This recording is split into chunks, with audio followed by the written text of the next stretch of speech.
বেনাপোল সাদিপুর সীমান্তে উত্তেজনা। কাঁটাতারের বেড়া খুলে বাংলাদেশে ঢোকানোর চেষ্টা, কিন্তু শেষ পর্যন্ত তা ব্যর্থ করে দিয়েছে বিজিবি।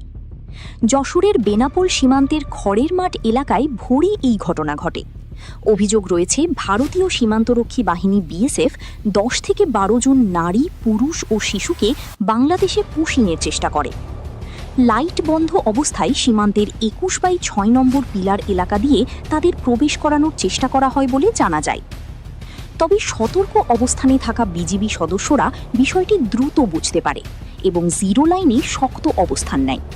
ফলে ওই নারী, পুরুষ ও শিশুরা সীমান্তের মাঝামাঝি জিরো লাইনে আটকে পড়ে। ঘটনার পর পুরো সীমান্ত এলাকায় থমথমে পরিস্থিতি তৈরি হয়। অনাকাঙ্ক্ষিত পরিস্থিতি এড়াতে বাড়ানো হয় নিরাপত্তা ও নজরদারি। বর্তমানে বিষয়টি সমাধানে দুই দেশের সীমান্তরক্ষী বাহিনীর মধ্যে পতাকা বৈঠকের প্রস্তুতি চলছে।